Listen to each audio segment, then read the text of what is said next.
आज मैं आपके साथ सॉफ्ट सॉफ्ट रुई जैसे नरम दही भल्ले की रेसिपी लेकर आई हूँ। मैं आपको कुछ ट्रिक्स बताऊंगी जिससे आपके दही भल्ले बिल्कुल परफेक्ट बनेंगे, फूले फूले सॉफ्ट बनेंगे और साथ ही इसके हम बनाएंगे इमली की चटपटी चटाकेदार खट्टी मीठी चटनी। इसके बिना चाट समोसा या दही भल्ले का स्वाद अधूरा है। तो मैं हूँ मीता गुप्ता, मेरे चैनल मीता का जायका में आपका स्वागत है। तो आइए शुरू करते हैं। दही भल्ले बनाने के लिए सबसे पहले मैं दाल को भिगो देती हूँ। तो मैंने यहाँ पर 1 कप उड़द की धुली दाल ली है। आप चाहे तो इसके अंदर मूंग की दाल को मिक्स करके भी बना सकते हैं, या फिर कोई भी एक दाल के भी आप दही भल्ले बना सकते हैं। तो ये उड़द की दाल के दही भल्ले भी बहुत ही बढ़िया और नरम सॉफ्ट बनकर तैयार होते हैं। तो इसे हमें क्या करना है, 2-3 पानी से अच्छे से धो लेना है, जब तक सफेद इसका जो पानी है देखिए इस तरह का ये खत्म ना हो जाए। तो हमें इसे 2-3 पानी से अच्छे से धो लेना है। और अब हमें इसके अंदर पानी डालकर और इसको भिगोने के लिए रख देंगे। तो मैं शाम को बनाऊंगी तो मैं इसको 4 से 5 घंटे के लिए भिगोने के लिए रख दूंगी। अगर आप चाहें सुबह बना रहे हैं तो आप चाहें तो इसको ओवरनाइट भी भिगो कर रख सकते हैं।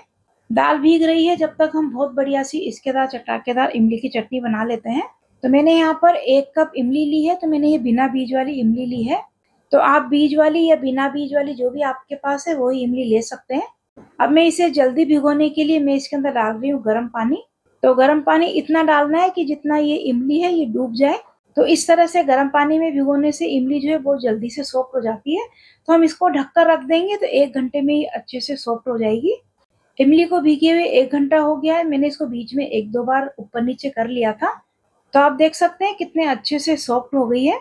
अब इसका पल्प निकालने के लिए हम क्या करेंगे, एक मिक्सी का जार लेंगे और इसमें सारे पल्प को डाल देंगे और इसको पीस लेंगे। क्योंकि मिक्सी में डालकर अगर इसको थोड़ा सा घुमा लेते हैं तो क्या होता है, बहुत जल्दी से इसका पल्प निकल जाता है। अगर हम भिगोकर इसको डायरेक्ट ही छानते हैं तो उसमें थोड़ा सा टाइम ज्यादा लगता है। बाउल में थोड़ा सा पल्प लगा हुआ था, उसमें थोड़ा सा पानी डालकर और इसमें डाल देंगे। तो इसके अंदर बहुत ज्यादा पानी नहीं डालना है, बस इसका पेस्ट बन जाए उतना ही इसके अंदर पानी डालना है। तो ये देखिए इस तरह से ये पिस गई है। अब हमें इसको छानना है, क्योंकि इसके अंदर थोड़े से इमली के रेशे हैं, छानने से वो रेशे निकल जाएंगे। तो बस बाउल के ऊपर मैंने एक छलनी रखी है और सारा पल्प इसके अंदर डाल देंगे। अब इसे क्या करना है, स्पैचुला से या फिर चम्मच से दबाते हुए इसका पल्प निकाल लेना है। अगर आपको लगता है कि पल्प छानने में थोड़ी सी परेशानी हो रही है, ये थोड़ा सा गाढ़ा है, तो आप क्या करें, इसके अंदर थोड़ा सा पानी मिक्स कर सकते हैं और इसको क्या करना है, दबा दबा कर हमें इसको अच्छे से छान लेना है। अब जार में थोड़ा पल्प लगा हुआ था तो उसमें आधा कप के करीब पानी डालकर और मैं इसको इस तरह से डाल रही हूँ। अगर आप बीज वाली इमली ले रहे हैं तो आपको बीज निकाल कर ही इसको पीसना है। सारा इमली का पल्प मैंने छान लिया है और जो इसमें ये रेशा निकला है इसे हम फेंक देंगे। इसको मिक्स कर लेते हैं। तो आप देख सकते हैं कितना स्मूथ पेस्ट बनकर तैयार हुआ है। तो चलिए गैस पर हम एक पैन रखेंगे और इसमें 2 चम्मच तेल डालेंगे। तेल हमें ज्यादा नहीं डालना है, इसमें थोड़े तेल की ही जरूरत होती है। तेल गर्म होने पर इसमें डालेंगे 1 छोटा चम्मच जीरा और 1/4 चम्मच हींग और 2-3 लौंग को कूट कर डालेंगे, थोड़ा बारीक सा कूट कर डालना है, इससे इसमें बहुत ही बढ़िया टेस्ट आता है। अब मैं इसके अंदर 1 कप गुड़ डाल रही हूँ। गैस की फ्लेम को इस समय हम लो कर देंगे। अब डालेंगे इसके अंदर आधा कप पानी और साथ ही डालेंगे आधा कप चीनी। हलवाई भी चटनी बनाते हैं तो दोनों चीजें ही डालते हैं। आप चाहे तो एक चीज से भी इसको बना सकते हैं, केवल गुड़ डाल सकते हैं, या फिर केवल चीनी से भी इसको बना सकते हैं। और गुड़ आप डालें तो थोड़ा सा तोड़ कर डालें, जिससे कि जल्दी से मेल्ट हो जाएगा। अब हमें क्या करना है, इसको चलाते हुए मेल्ट कर लेना है। तो चीनी और गुड़ दोनों अच्छे से मेल्ट हो गए। अब जो हमने इमली का पल्प निकाला था वो इसके अंदर डाल देते हैं। डालने के बाद एक बार इसको अच्छे से मिक्स कर लेते हैं। मिक्स करने के बाद अब मैं इसके अंदर डाल रही हूँ मसाले। 1 छोटा चम्मच सफेद नमक और आधा चम्मच से थोड़ा सा ज्यादा काला नमक और 1 चम्मच फुल भरकर भुना पिसा हुआ जीरा, यानी कि 1.5 छोटा चम्मच के करीब ये भुना पिसा हुआ जीरा है।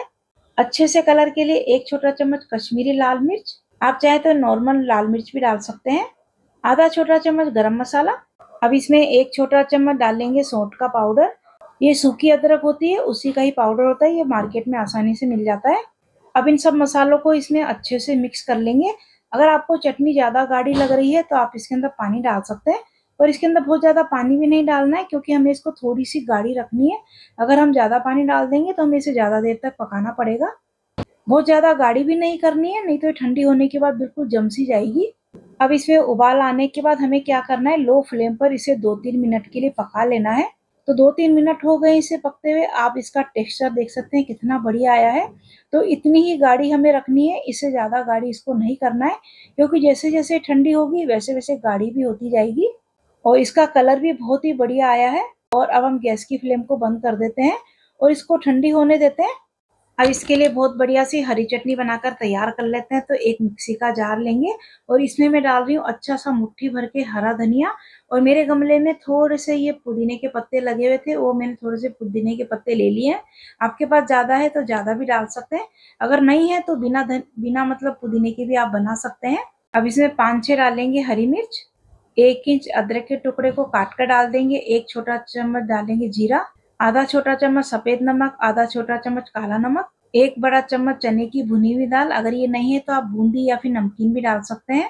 अब इसमें खटाई के लिए मैं डाल रही हूँ नींबू का रस, तो मैं इसमें 1 नींबू का रस डाल रही हूँ। अगर ये नहीं है तो आप इसके अंदर अमचूर की खटाई भी डाल सकते हैं। अब थोड़ा सा पानी डालकर इसको पीस लेते हैं।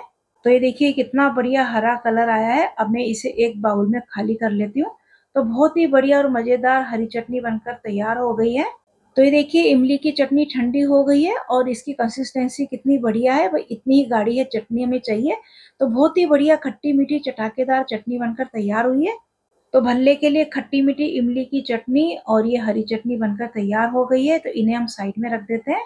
आप इन दोनों चटनी को किसी भी स्नैक्स के साथ, समोसा, कचौरी, चाट, दही भल्ला, किसी के साथ भी आप इसको सर्व कर सकते हैं। अब इधर जो दाल है इसको 5-6 घंटे हो गए हैं भीगे हुए। तो आप देख सकते हैं इस तरह से मैं इसको तोड़ रही हूँ तो ये आसानी से टूट रही है। अब हम क्या करेंगे, इसका पानी निकाल देंगे और एक मिक्सी का जार लेंगे, उसमें इसको डाल देंगे। तो मैं इस दाल को एक बार में ही पीस लूंगी। अगर आपकी दाल ज़्यादा है तो आप इसको 2 बार में करके पीसें। अब इस दाल का हमें स्मूथ पेस्ट बनाकर तैयार करना है। तो ज़रूरत के हिसाब से इसके अंदर थोड़ा सा पानी डालकर पीस लें। बहुत ज़्यादा पानी का इस्तेमाल ना करें, जितनी ज़रूरत हो उतना ही पानी डालें, जिससे कि आसानी से दाल पिस सके। तो ये देखिए इस तरह का गाढ़ा और स्मूथ पेस्ट बनाकर मैंने तैयार कर लिया है। अब हमें इसको क्या करना है, एक बर्तन में निकालना है। तो बर्तन हमें थोड़ा सा बड़ा और चौड़ा लेना है, जिससे कि हमें दाल फेंटने में आसानी रहे, क्योंकि हमें इस दाल को अच्छे से फेंटना है। सारी दाल को मैंने इस प्याले में निकाल लिया है। अब हमें क्या करना है, इसको अच्छे से फेंटना है और एक ही डायरेक्शन में इसको फेंटना है। और जब तक हमें फेंटना है जब तक कि ये दाल फ्लफी सी ना हो जाए। जब ये फिट जाएगी तो एकदम हल्की भी हो जाएगी और क्वांटिटी में ज़्यादा भी हो जाएगी। तो 4-5 मिनट तक मैंने इसको अच्छे से फेंट लिया है। तो पहले से ये फ्लफी हो गई है। तो अब हम इसको चेक करेंगे कि हमारी दाल अच्छे से फिटी है या नहीं। तो हमें क्या करना है, एक कटोरी में पानी लेना है और पानी में हम थोड़ी सी इसके अंदर दाल इस तरह से डालेंगे।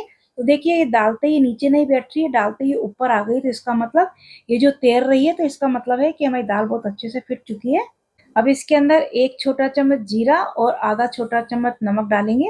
इसे डालकर वापस से इसको अच्छे से फेंट लेंगे।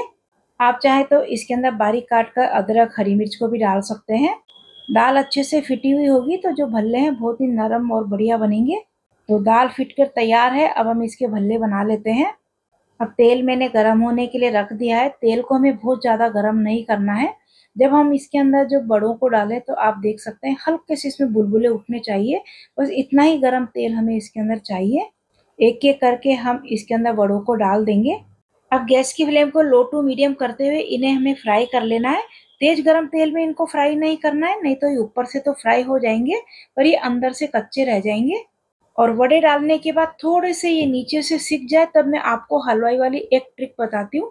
आपको क्या करना है, गैस की फ्लेम को बिल्कुल लो कर देना है और 1 चम्मच के करीब पानी हाथों में लेकर इसके चारों तरफ हमें डाल देना है। इससे क्या होगा, इसे डालते ही जो ये बड़े हैं बहुत ज्यादा फूल जाएंगे। तो आप देख सकते हैं जैसे ही पानी डाला है वैसे ही बड़े एकदम से फूलने लगे हैं। आप ये पानी डालेंगे तो ऐसा नहीं है कि आपके ऊपर छींटे आएंगे, फिर भी आप केयरफुली होकर ही डालें। कई बार क्या होता है, जैसे ही हम पानी डालते हैं वैसे ही बड़े अपने आप से पलट जाते हैं। अगर नहीं पलटते हैं तो आपको इससे पलट देना है। तो एक एक करके सारे बड़ों को पलट देंगे। तो आप देख सकते हैं कितने बढ़िया साइज में बड़े हो गए हैं। तो बस इनको उलटते पलटते हुए हल्का सा गोल्डन कलर आने तक हमें इनको फ्राई कर लेना है। बड़े फ्राई हो गए हैं, हम इनको निकाल लेते हैं। तो इनमें अच्छा सा गोल्डन कलर आ गया है। इसी तरह से बाकी के वड़े भी हम बनाकर तैयार कर लेंगे। तो छोटे वड़े जैसे भी आपको वड़े बनाने हैं आप बना सकते हैं। तो मैंने थोड़े बड़े साइज के वड़े बनाए हैं।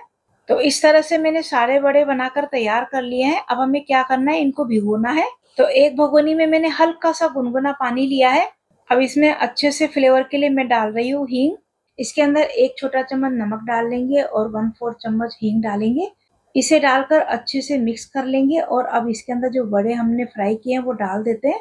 इस तरह से पानी में भिगोने से दही भल्ले अच्छे से फूल जाएंगे और सॉफ्ट हो जाएंगे। तो भल्ले मैंने इसके अंदर डाल लिए हैं। जितने भल्ले आपको चाहिए उतने भल्ले आप इसके अंदर डाल दें। तो मैंने इसके अंदर भल्ले डाल दिए हैं और बाकी के जो भल्ले हैं मैंने क्या किया, एक थैली में डालकर या फिर एयर टाइट डब्बे में डालकर आप उसको फ्रीजर में रख लें। जब भी आपको जरूरत पड़े तभी आप उसको गर्म पानी में डालकर और इस तरह से तैयार कर लें। तो भल्ले ऊपर तैर रहे हैं तो ये पानी में डूब जाए इसके लिए एक छोटी प्लेट इसमें रखकर और उसके ऊपर कोई भी थोड़ा सा भारी बर्तन रखकर हम इसको इस तरह से रख देंगे जिससे कि भल्ले अच्छे से डूब जाएंगे। तो इन्हें 1 से 2 घंटे के लिए हम पानी में ऐसे ही छोड़ देते हैं। बिना भिगा हुआ एक बड़ा मैं आपको काट कर दिखाती हूँ। आप देख सकते हैं अंदर से कितनी अच्छी जाली आई है। तो बहुत ही सॉफ्ट और नरम बड़े बने हैं। तो जब तक हम इसके लिए दही बनाकर तैयार कर लेते हैं। तो मैंने यहाँ पर बाउल में 2 कप जितना दही लिया है और दही बिल्कुल ताज़ा लेना है, खट्टा बिल्कुल भी नहीं लेना है, नहीं तो भल्ले का टेस्ट आपका खराब हो जाएगा। तो इसे हमें अच्छे से फेंट कर स्मूथ कर लेना है। तो इसके लिए ज़्यादा पतला दही नहीं चाहिए, थोड़ा सा गाढ़ा ही दही चाहिए। तो मैंने इसको अच्छे से फेंट कर स्मूथ कर लिया है। अब मैं इसके अंदर आधा छोटा चम्मच नमक डाल रही हूँ। आधा छोटा चम्मच से कम डाल रही हूँ काला नमक, इससे भल्ले में बहुत ही बढ़िया टेस्ट आता है। आधा छोटा चम्मच डाल रही हूँ भुना पिसा हुआ जीरा और थोड़ी सी डाल रही हूँ मैं लाल मिर्च पाउडर। इन सबको डालकर अच्छे से इसको मिक्स कर लेना है। तो जब तक बड़े भीगते हैं तब तक हमें इस दही को फ्रिज में रख देना है जिससे कि दही ठंडा हो जाएगा। अब बड़े देख लेते हैं। बड़ों को भीगे हुए 2 घंटे के करीब हो गए हैं। भल्ले बहुत अच्छे से फूल गए हैं। अब इनको हम हल्के हाथों से निचोड़ लेंगे। बहुत ज्यादा हमें इनको दबाना नहीं है, नहीं तो भल्ले टूट सकते हैं। इस तरह से सारे भल्ले निकाल लेते हैं और इनको अब एक प्लेट में सर्व कर लेते हैं। एक प्लेट में हम भल्लों को रख देंगे। आप चाहे तो इनको जो हमने दही फेंटा था उसके अंदर भी थोड़ी देर के लिए डाल सकते हैं। अब इसके ऊपर फेंटा हुआ दही डालेंगे। दही इसमें थोड़ा ज्यादा ही डालेंगे क्योंकि भल्ले हैं तो दही थोड़ा अच्छा ही डलता है। अब जो हरी चटनी बनाई है वो इस पे डाल देते हैं। आप कुछ बातों का ध्यान रखेंगे तो आपके भल्ले भी इतने ही बढ़िया सुपर सॉफ्ट बनकर तैयार होंगे। तो कोई भी त्योहार हो या कोई भी मौसम हो, जब भी आपका भल्ले खाने का मन करे तो आप इस तरह से भल्ले बनाएंगे तो आपके भल्ले बहुत ही बढ़िया बनेंगे। अब इसके ऊपर जो हमने खट्टी मीठी इमली की चटनी बनाई है वो डाल देते हैं। अब इस पर थोड़ा सा नमक स्प्रिंकल कर देंगे, थोड़ा सा भुना पिसा हुआ जीरा डाल देंगे और थोड़ी सी डाल देंगे इसके ऊपर लाल मिर्च। इस तरह से ऊपर से जो मसाले डालते हैं ना उससे इसका टेस्ट और भी बढ़ जाता है। तो ये देखिए बहुत ही बढ़िया से दही भल्ले बनकर तैयार हुए हैं। आप इस पर नमकीन, बूंदी, अनार के दाने वगैरह भी डाल सकते हैं। तो देखिए कितने सॉफ्ट रुई जैसे नरम भल्ले बनकर तैयार हुए हैं। आपको मैं काट कर दिखा रही हूँ, इसी से आपको पता लग रहा होगा। आप भी मेरी तरह से जरूर ट्राई करें, आपके भल्ले भी इसी तरह से बनेंगे। आपको मेरी ये रेसिपी कैसी लगी मुझे कमेंट करके जरूर बताना और मेरी वीडियो को लाइक और शेयर भी जरूर करें। अगर आपने मेरा चैनल सब्सक्राइब नहीं किया है तो मेरे चैनल को सब्सक्राइब जरूर करें। मिलते हैं ऐसी एक और नई वीडियो के साथ। Thank you.